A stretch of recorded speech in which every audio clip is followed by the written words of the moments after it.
Friends, night dinner வந்து எங்கள் வீட்டில் பன்னீர் மசாலா சப்பாத்தி. லைக் பண்ணுங்கள், ஷேர் பண்ணுங்கள், கமெண்ட் பண்ணுங்கள். வாங்க பன்னீர் மசாலா எப்படி செய்யலாம்னு பார்க்கலாம். பொடியாக நறுக்கின பெரிய வெங்காயம், இஞ்சி பூண்டு அரைக்கணும். நான் 10 பல் பூண்டு 2 பல் இஞ்சி எடுத்து வச்சுருக்கேன். கொஞ்சமாக முந்திரி, இதை பேஸ்ட்டாக அரைச்சிக்கணும். தாளிக்க வெங்காயம், பச்சை மிளகாய், மட்டன் பொடி, மிளகுத்தூள், மல்லித்தூள், பட்டை, கிராம்பு, அன்னாசி பூ, சோம்பு எண்ணெயில் பொரிக்க தேவையான அளவு தண்ணி. நான் தக்காளி பேஸ்ட் அரைச்சி வச்சுருக்கேன்.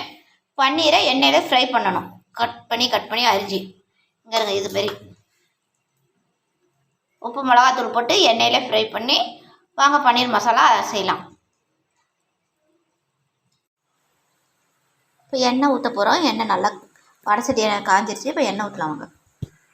எண்ணெய் காயிட்டு எண்ணெய் காய்ஞ்ச பட்டை, கிராம்பு, அன்னாசி பூ தாளிக்க போடலாம்.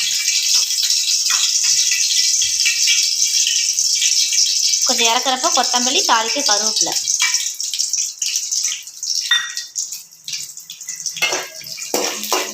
இந்த சப்பாத்தி, தோசை இதுமாரி சமைக்கிறப்ப குழந்தைங்க அம்மாவுக்கு கொஞ்சம் ஹெல்ப். பச்சை மிளகா, பட்டை, கிராம்பு தாளிச்சாச்சு. இப்போ பொடியாக நறுக்கின வெங்காயம் பொன்னிறம் வணக்கட்டும். வெங்காயம் நல்லா ப்ரௌன் ஆகிடுச்சு. இப்போ நம்ம அரைச்சி வச்ச தக்காளி பேஸ்ட், இஞ்சி பூண்டு முந்திரி அரைச்ச பேஸ்ட்டு, அரைச்சி வச்ச தக்காளி பேஸ்ட்டு. இப்போ இஞ்சி பூண்டு முந்திரி பேஸ்ட்டு ஊற்றலாம். வாங்க. முந்திரி பேஸ்ட்டு, தக்காளி பேஸ்ட்டு ஊற்றிருக்கோம்.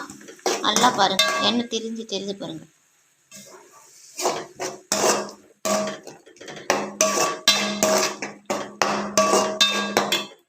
இப்போ மிளகாத்தூள் ஐட்டங்கள் போடலாம். தனி மிளகாத்தூள், காரத்துக்கு ஏற்றபடி மட்டன் பொடி, மல்லித்தூள், சீரகத்தூள், மிளகுத்தூள். பன்னீர் ஆல்ரெடி நான் மசாலா போட்டு வறுத்து வச்சுருக்கேன். அழகாக பீஸாக கட் பண்ணியாச்சு. இதில் உப்பு மிளகாத்தூள் போட்டு பெனச்சி எண்ணெயில் பொரித்து எடுக்கணும்.